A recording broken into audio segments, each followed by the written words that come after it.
Hello there. This is the family doctor.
The instruments are all in that cabinet there. I understand, sir. And the case records, all my former patients, are in the desk. Yes, sir.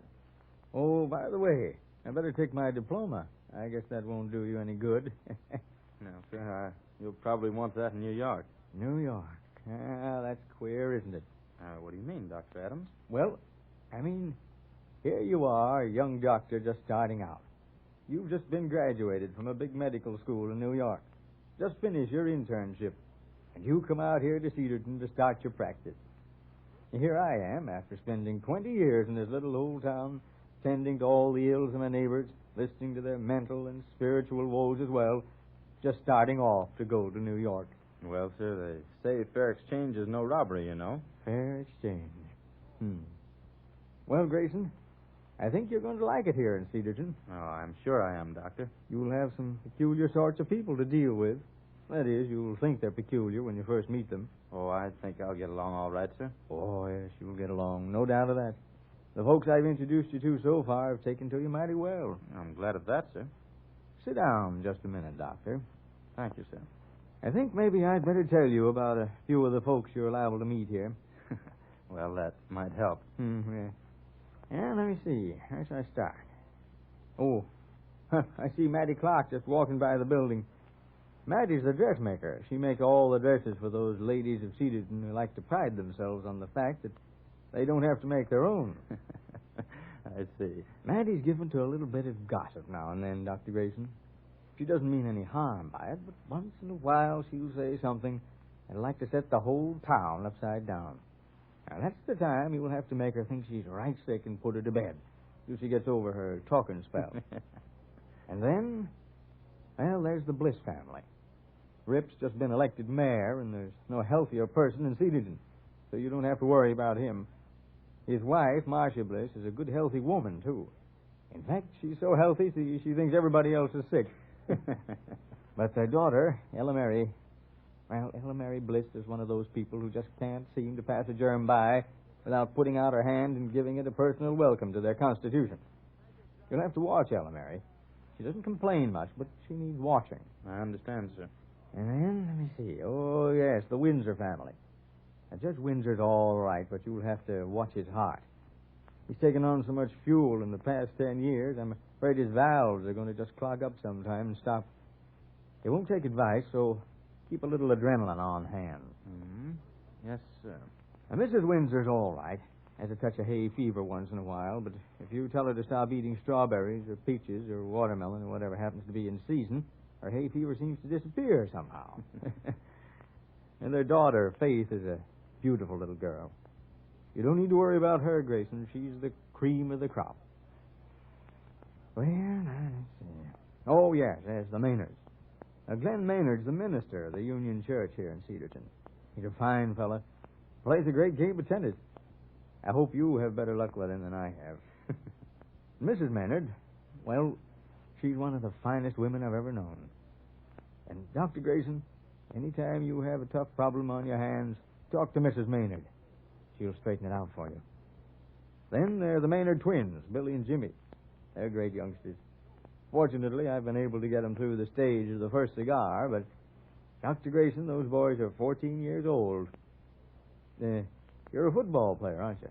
Yes, sir. I played quarterback for 3 years, varsity, and forward in basketball. Well, then you'll be able to do more for the Maynard twins than anybody else I could think of. Certainly more than I could ever do. You understand, don't you? Yes, sir. Well, then there's Griff Miller. Gosh, Friday. If you can make Griff stop doing all the hard work up at his boathouse on Miller's Lake, you'll do better than I have. I don't know how many times he's promised to hire some young fella to do his hard work for him, and he just never seems to get around to it. He's a fine old fella, Griff is, but someday that old carcass of his is just going to lay down and say quits. And he doesn't have to work either. He's got that gold mine of his. Gold mine? Yes, a few months ago. Excuse me. Dr. Adams, Dr. Grayson's office. Oh, hello, honey. Yes, Lou, we're just about finished. Yeah, I'll be up the house right away. All right, Lou. Goodbye. Well, there you are, Doctor. I give you Cedarton, with its joys, its heartaches, its tears, its laughter. For what it is, it's yours from now on. Thank you, Dr. Adams, and, well, I believe you know that I'll do my best. Sure, I know you will, my boy. And whenever anything gets too tough for you to cope with, well, just drop me a line. I may be able to give you a hint or two. Well, now, I'd better take that diploma of mine down off the wall. Oh, let me get it for you, Dr. Adams. All right, thanks. There you are, sir. Well, I guess this is goodbye to the old office. I hope you'll get as much real life out of this little place as I have. I hope so, too, sir. And good luck to you. Well, goodbye. Goodbye, Dr. Adams, and good luck to you in New York.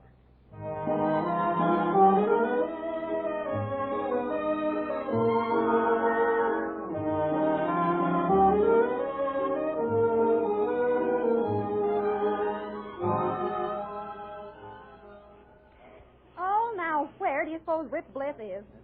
Ain't that just like him to be late? Why, he was even late to his own wedding. Well, I wouldn't worry about it, Mrs. Bliss.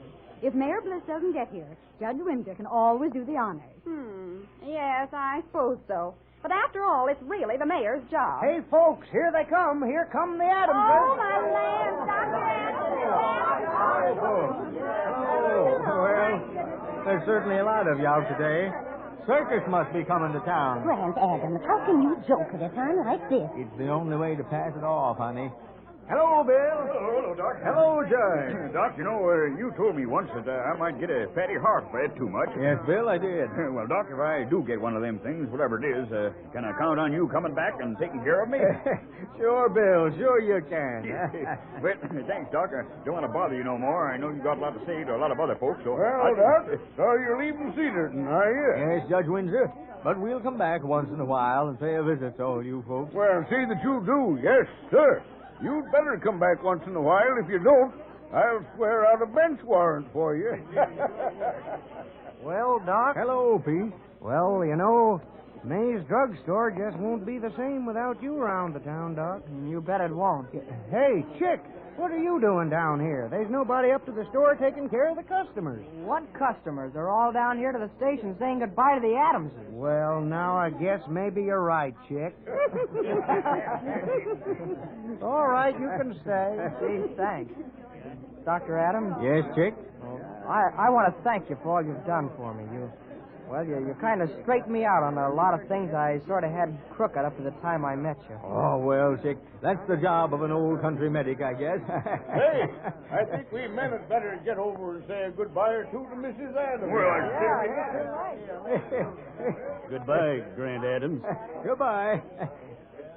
Oh, Jess Rankin. Goodbye, Jess. You know, Doc, most folks here in this town probably think I'm crazy. Oh, now, Jess. Yes, they do. They think I'm sort of crabby and ingrown. But, Doc, they don't know the thing out of my past life I've had to live down. Never mind now. Never mind, Jess. That's between you and me. Yes, Grant. And no matter how far away you go from Cedarton, no matter whether you ever come back or not, I'll never forget that you kept my secret. Yes? That also is the job of an old country medic. Thank you, Grant. Thank you. Dr. Adams, where is Rip Bliss? Well, now, Mrs. Bliss, I don't think I'd know. Oh, all my life I've worried about where that man is. He's never where he should be at the right time. Oh, but maybe he has some official duties as mayor to attend to. His official duties is down here right now. He's got something to say to you, Miss Adams, and something to give you as a parting gift from the folks at Cedarton. Oh, well, that's all right. Oh, no, it ain't all right. And we'll find that out when I get to him home. I guess we'll just have to send it to you.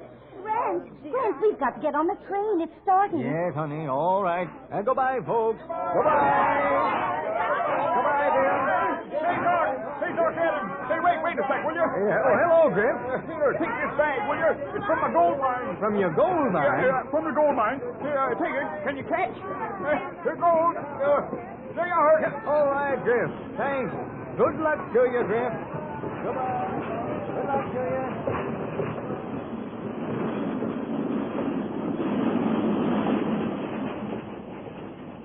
Goodness, Grant. I thought you'd never get on this train. Well, I had to catch this little bag that Griff Miller tossed to me, Lou, just as the train was pulling out. Bag from Griff Miller? Well, what is it? Look, it's from his gold mine. Oh, 3 little gold nuggets. And he's written something here on the bag. It's in pencil. I don't know whether I can read it or not. Let me see. For 2 great people, Doc and Mrs. Adams, 3 gold nuggets, meaning faith, hope, and charity. The 3 virtues. Oh, Grant, isn't that wonderful? Look how he spells virtue, honey.